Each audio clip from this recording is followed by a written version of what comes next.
treft de malje van Heksenhamer tijdens een repetitie in Ljouwert.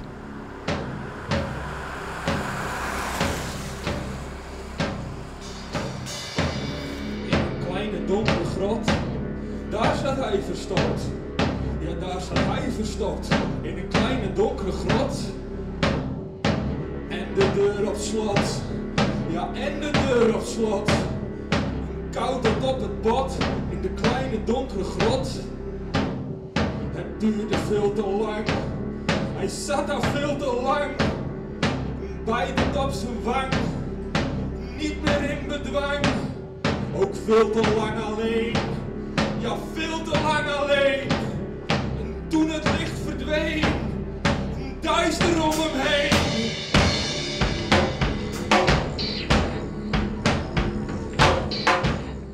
Een collectief vorming in, hoe ben je bij elkaar gekomen, zo?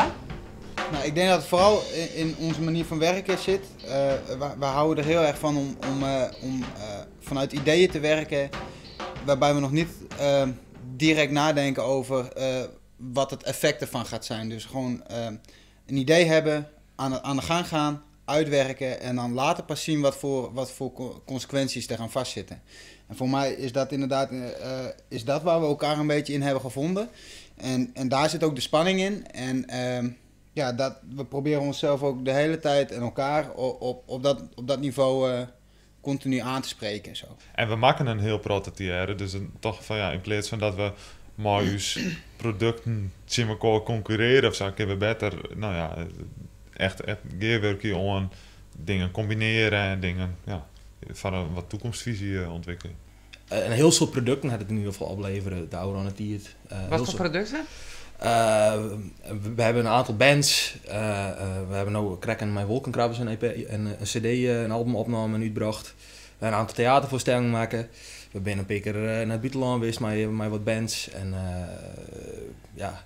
En we leren, ja, we zijn heel soort aan het onderzoeken en dan leren we een heel soort van. En nou, voor mij, creatief jong, is dat een heel groot pluspunt van dit collectief. Maar hoe ver hij ook kwam en hoe hoog hij ook klom, ze schopten hem naar de grond en ze trapten hem als een hond.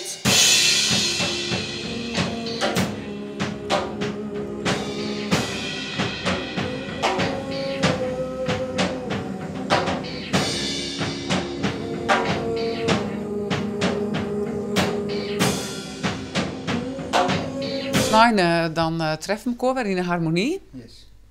Wat gaat er gebeuren? Nou, daar hebben we dan de eerste van de 3 Heksenhamer sessies. Waarbij we eigenlijk 2 delen hebben. Het eerste deel is improvisatie georiënteerd, waarbij we 5 gasten uitnodigen. En die gaan aan de hand van 5 kernwoorden gaan zij een soort van met elkaar in gesprek. Maar dat staat natuurlijk niet vast, want het blijft improviseren. Dus ze gaan reageren op elkaar.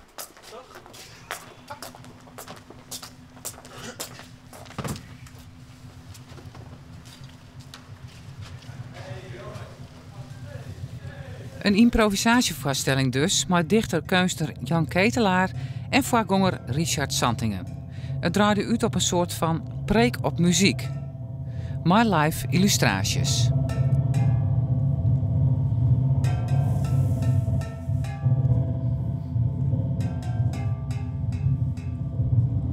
Wat zou ik met mijn leven doen als ik mijzelf niet zo'n grote flapdrol vond?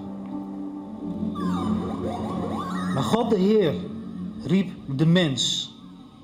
Adam, waar ben je? Toen ik voor het eerst huilde, waarom zou dat geweest zijn, denk je? Toen het zo vol van leven was. Van vliegen naar lopen. Van een God die wandelt in de avondkoelte. Een lange tenenmachine, een lustfabriek, ego gigantico en dom. Jongens, zo vreselijk dom. Het is goed zo. Wie er nog iets was tussen terugzeggen van Hierst en Richard? Nou, Richard heeft over over vleien en over de geest van God en over vleien. En toen moest ik aan Huisheid denken in een fragment uit de preek van Huisheid van ik weet niet waar die tekst zit, maar en dat we jongeren zullen moede en mat worden, maar zij die de Heere verwachten zullen opstijgen als arenden. Misschien weet jij waar dat staat. Ja, Jesaja tussen 40 en 50.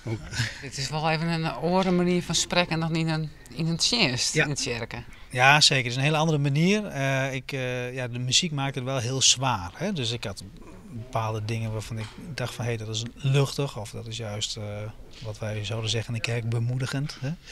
Maar door de muziek word je meegenomen in een soort sfeer van spiraal naar beneden. En dat is wat de muziek eigenlijk doet. Ik weet op een gegeven moment net meer wat van mezelf is. Ik ben helemaal volgetten. Ik kom uit de Baptistenhoek, is hij weer dominee. Dus het is Savi in de dingen en Savi in zijn net. En ik kom er net mee om dat ze aan te trapen. Want er is een hele grote goeds bij. Dus ja, ik ben aan het zoeken gewoon. Wat goed is, wat ik oorhaan en meenemen. Ik weet niet meer wat van mezelf is of wat van het kerken is. Of van, dat weet ik niet goed meer. Dus ik probeer meer bij te zoeken.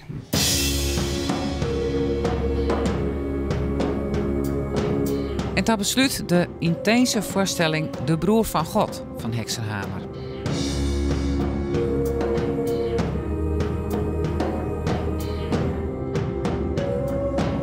Ik dacht zelf een beetje, er valt niet zo vol te laatje, maar de religie. Nee, Nee, deze sessie inderdaad net. Maar misschien een andere sessie hoor. Dan gaan we meer de gospelkant op. Ja, de volgende is in maart. Ja. Wat wie twee maken we? Natuur. Dat we dan iets heel jochts en vrolijks en... Opbouwends. ja, en weet je net de volle ben al te denken. Wordt het dan heel leuk.